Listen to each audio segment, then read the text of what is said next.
Hello there and welcome to this new video. It's Derek, your online English teacher or Scottish. Dans la vidéo du jour, je vais te parler de l'avant-dernier palier de l'apprentissage des langues et pour notre chaîne YouTube de l'anglais, le niveau C1, le niveau C1.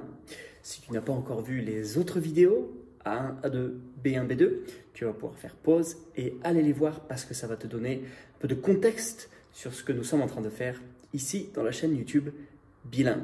Et donc avant d'aller plus loin, tu vas pouvoir like, comment, subscribe, aimer cette vidéo, me mettre un petit commentaire et surtout t'abonner pour être au courant de toutes les vidéos YouTube qui vont sortir dans les semaines à venir. Mais sans plus attendre, nous allons voir le jingle. Let's go!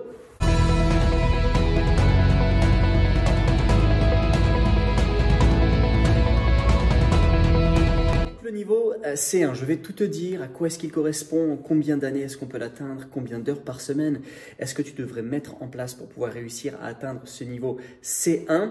Avant tout, le niveau C1 est l'avant-dernier niveau, on est déjà dans le cadre expert. C1, C2, on est dans le cadre de l'expert.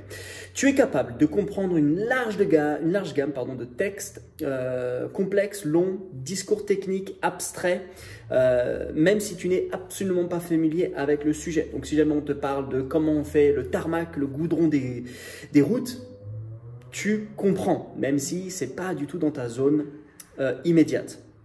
Toi, tu peux t'exprimer clairement, tu peux avoir une étendue de vocabulaire grammatical, linguistique, les expressions idiomatiques très très larges. Tu peux comprendre des conversations naturelles avec des locuteurs natifs. Tu peux parler dans des contextes académiques, professionnels. Donc tu vois qu'en fait, tu t'approches d'un niveau quasi bilingue, mais tu ne l'es pas encore. Tu n'y es pas encore, pourquoi? Parce que tu as peut-être quelques mots de vocabulaire que tu n'as pas encore saisis. Tu as peut-être encore des petits problèmes avec certaines tournures grammaticales, mais c'est très limité et très faible. Et c'est vraiment très peu dans le cadre où tu es en train d'apprendre. Maintenant, le temps qu'il faut mettre pour arriver au niveau C1 dépend. Ça dépend de beaucoup de choses. Okay? Ça dépend de ta motivation. Ça dépend de ta pratique régulière, ça dépend de tes compétences linguistiques initiales. Est-ce que tu as appris l'anglais quand tu étais petit ou pas du tout? Est-ce que tu l'as entendu, l'anglais, quand tu étais petit? La fréquence de l'utilisation de la langue, c'est aussi un paramètre parce que si tu n'apprends pas régulièrement ou si tu n'utilises pas régulièrement, ça va se perdre. Mais il faut plusieurs années, d'accord? Donc ça ne sert à rien de te dire je vais mettre 3 mois ou je vais mettre 6 mois. Il faut plusieurs années, même pas 12 mois. Donc ce n'est pas l'idée de se dire je me serre la ceinture et je m'y mets, c'est pas comme ça que ça passe. Tu peux faire ça pour un niveau B1, B2, tu dis allez, B2, je me serre la ceinture, j'y vais, mais là niveau C2 il va falloir plusieurs années.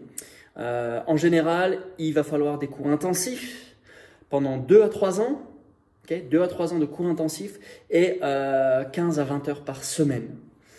Donc tu vois que tu es facilement face à un métier et là tu te dis mais en fait j'ai déjà un métier. Et donc ce qu'il va falloir faire c'est quoi? Soit aller à l'étranger, soit être dans un climat all in English. Donc, tu vois qu'il y a quand même pas mal de paramètres qui sont là pour toi.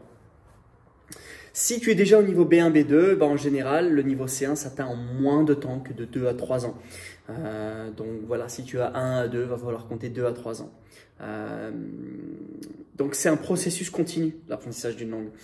On le dit ici sur Bilingue, c'est un processus continu. Il ne faut pas s'arrêter. Il faut encore et encore et encore et encore et encore. Il va falloir faire toute une vie.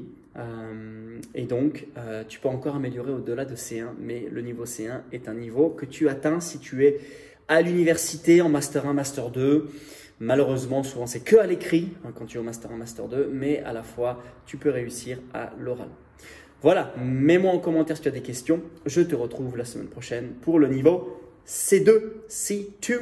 Et on aura fait le tour de tout ce qu'il y a à dire sur le CE, CRL. I'll speak to you soon. Bye bye.